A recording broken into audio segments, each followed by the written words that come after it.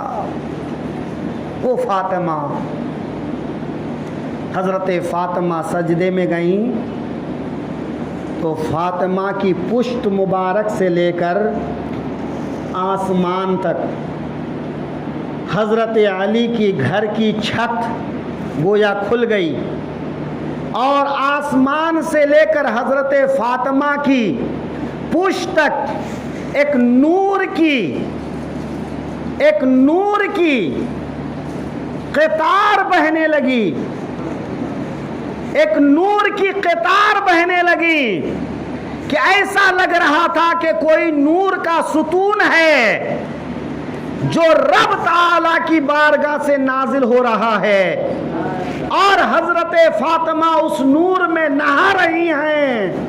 حضرت مولا علی نے بزبان حال کہا، میرے آقا آپ نے سچ فرمایا ہے کہ میں نے حقیقت فاطمہ کو اب تک نہیں سمجھا ہے۔ اے میرے آقا، فاطمہ آپ کی بیٹی ہیں، فاطمہ کی حقیقت کو یا تو آپ جانتے ہیں یا آپ کا رب جانتا ہے کہ فاطمہ کا مقام کتنا بلند ہے۔ یہ حضرت فاطمہ کا مقام ہے۔ حضرت فاطمہ زہرا کی حیات پر گفتگو کے لیے وقت کم ہے۔ حضرت فاطمہ زہرا رضی اللہ تعالی عنہ وہ خاتون ہیں جن کے سر کے بالوں کو آسمان نے کبھی نہیں دیکھا ہے، سر کے بالوں کو کبھی آسمان نے نہیں دیکھا۔ حضرت فاطمہ زہرا حیا کا مجسمہ تھی۔ جب آپ کی وفات کا وقت آیا تو خود غسل کی اور کہہ دیا کہ میری وفات کے بعد اب مجھے کوئی غسل نہ دے۔ ایک روایت یہ ہے، لیکن اعلیٰ حضرت فاضل بریلوی لکھتے ہیں کہ حضرت فاطمہ کو غسل دیا گیا، وفات کے بعد غسل دیا گیا۔ بہرحال دونوں روایتیں ہو سکتی ہیں۔ تو ایک روایت میں یہ ہے کہ حضرت فاطمہ نے خود غسل کیا، اچھا لباس پہنی اور گھر کے اندر گئیں۔ حضرت اسماء بنت عمیس حضرت ابو بکر کی زوجہ ہیں۔ یہ اکثر و بیشتر حضرت فاطمہ کے گھر ان کی خدمت میں حاضر رہا کرتی تھی۔ ان سے ذکر کرتی ہیں، اے اسماء، مجھے حیا آتی ہے کہ جب میرا جنازہ لے جایا جائے گا تو ایسے ہی کھلے آسمان میں میرا جنازہ لے جایا جائے گا، مجھے اس طرح جنازے کو کھلے میں لے جانے سے حیا آتی ہے۔ مرنے کے بعد بھی کوئی حیا ہے؟ پردہ، حیا، جو کچھ بھی ہے حیات تک ہے، لیکن وہ حیا ہی نہیں، مجسم حیا تھی، سراپا حیا تھی۔ حضرت فاطمہ فرماتی ہیں، مجھے اس طرح سے جنازہ لے جایا جائے مجھے پسند نہیں ہے۔ حضرت اسماء حبشہ کی ہجرت کر چکی تھی، تو حبشہ میں انہوں نے دیکھا تھا کہ جنازے کے اوپر لکڑیوں کا ایک تابوت رکھا جاتا ہے، جو آج ہم لوگ جنازے کے اوپر سے ایک ڈھکنا رکھتے ہیں اور اوپر چادر ڈال دیتے ہیں۔ یہ حضرت فاطمہ زہرا کے سامنے حضرت اسماء کہتی ہیں کہ میں نے حبشہ میں دیکھا ہے کہ وہاں عورتوں کے جنازے پر لکڑی کا ایسے ڈھکنا بنا کر، تابوت بنا کر، گہوارہ بنا کر ڈھانک دیتے ہیں۔ حضرت فاطمہ فرماتے مجھے بنا کے دکھاؤ۔ حضرت اسماء نے بنا کے دکھایا اور حضرت فاطمہ کو بہت پسند آیا، اور فرمانے لگی کہ کہ میرا جنازہ رات کو اٹھایا جائے اور جنازے کے اوپر کھجور کی شاخوں سے یہ تابوت بنا کر گہوارہ بنا کر اس کو جنازے کے اوپر رکھا جائے اور ویسے ہی میرا جنازہ جنت البقیع میں لے جایا جائے۔ حضرت فاطمہ خود غسل کرتی ہیں، کپڑا تبدیل کرتی ہیں اور گھر کے اندر جاتی ہیں نماز کے لیے۔ جب سجدہ ریز ہوتی ہیں دیر تک آواز آنا بند ہو جاتا ہے تو حضرت اسماء بنت امیس گھبرا کر گھر میں جاتی ہیں تو حضرت فاطمہ کو اللہ کی بارگاہ میں سر بسجود ہوتے ہوئے اللہ کی بارگاہ میں حاضر ہوتے ہوئے پاتی ہیں کہ حضرت فاطمہ کی روح اللہ کی بارگاہ میں پہنچ چکی ہے۔ حضرت علی رضی اللہ عنہ یا حضرت عباس رضی اللہ عنہ نے جنازے کی نماز پڑھا اور جنت البقیع میں حضرت فاطمہ زہرا رضی اللہ تعالی عنہا کو دفن کر دیا گیا۔ اور میرے امام فرماتے ہیں سیدہ ظاہرہ طیبہ طاہرہ جان احمد کی راحت پہ لاکھوں سلام، تیری نسل پاک میں ہے بچہ بچہ نور کا، تو ہے عین نور، تیرا سب گھرانہ نور کا۔ اللہ اکبر۔ حضرت فاطمہ زہرا کا صدقہ ہم سب کو ملے اور ہمارے گھر کی خواتین کو ملے، ہماری ماں بہنوں کو ملے، اور حضرت فاطمہ کی سیرت پر اللہ ہم سب کو زندہ رکھے اور اسی پر ہم سب کو موت عطا فرمائے۔ وآخر دعوانا ان الحمدللہ رب العالمین۔ السلام علیکم۔